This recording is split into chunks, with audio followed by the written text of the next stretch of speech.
Cid, a gente está aqui na frente do Ministério Público, aqui na rua Capitão Pedro Rufino, porque a gente vai falar sobre um assunto muito importante envolvendo aí as crianças e também adolescentes. Isso porque aí nos últimos dias muitos pais têm procurado também os órgãos ligados a esse tipo de tema, principalmente por conta do homem pateta, né? As crianças aí realmente sabem o que acaba acontecendo, só que há um perigo muito grande por trás disso, porque é um perfil acaba sendo falso e induzindo aí as crianças inclusive a suicídio e também outras coisas bem perigosas. A gente está aqui ao lado com a promotora de justiça, a doutora Josilane Aleteia, promotora de infância e juventude. Doutora, boa tarde, obrigado por atender nossa reportagem.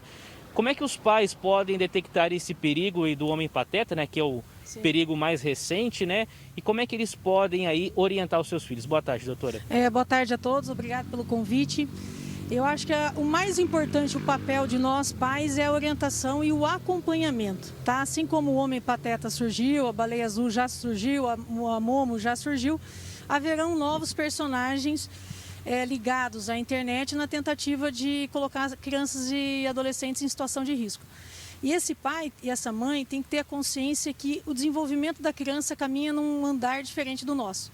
Que para nós é uma notícia falsa, claramente falsa, para a criança não, ela é sujeita a sofrer lesões e ameaças em relação a esses conteúdos da internet, né? Então são mensagens subliminares que colocam assim, se você for forte, se você for inteligente, se você for capaz, prova para mim, e vão colocando conteúdos que, se a criança não tiver orientação em casa dos pais, ela pode sim cometer um ato que vá contra os seus interesses. Doutora, essa última, digamos assim, né, novidade, que é o homem pateta, como é que ela funciona assim pela experiência da senhora, pelos casos que a senhora tem acompanhado? Então, são jogos online, né, que a criança às vezes entra sem ter nenhum conteúdo e que no decorrer desses jogos vão aparecendo essas mensagens nesse exato formato que sempre aparece, subliminares, que a criança por si só ela não tem capacidade, ou adolescente, de identificar o perigo que ele está se colocando.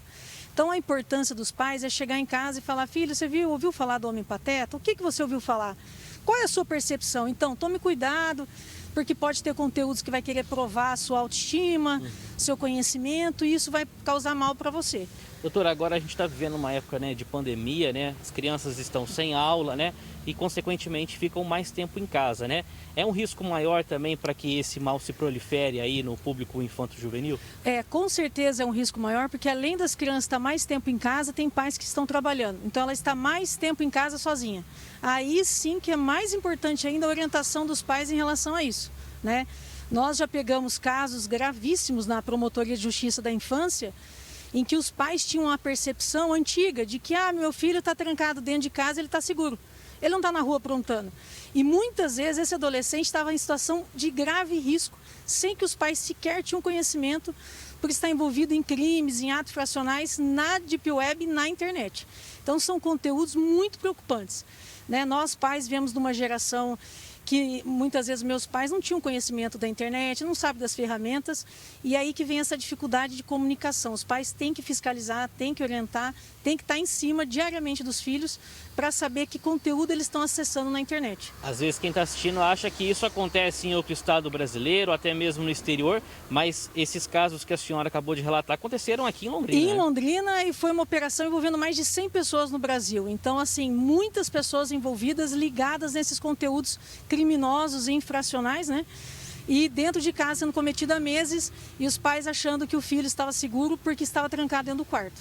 Doutora, às vezes para o pai, às vezes que está numa situação até um pouco mais desesperadora, acha às vezes que o filho já está, digamos assim, absorveu totalmente esse conteúdo impróprio, ele pode procurar o Ministério Público, pode procurar talvez alguma outra entidade, não sei, a prefeitura, para poder pedir uma capacitação, uma orientação mais reforçada dos órgãos públicos? Sim, isso aí eu acho que são programas que podem vir a existir, a gente pode trabalhar nessa questão de orientação, de educação. Agora, se ele está preocupado que o filho está participando de grupos, porque às vezes eles criam grupos paralelos de WhatsApp, e o filho às vezes está fazendo parte de um grupo paralelo desse. Aí sim, procurar o Ministério Público da Infância aqui em Londrina, a Delegacia de Polícia, para orientar e para também punir as pessoas que estão envolvidas com isso.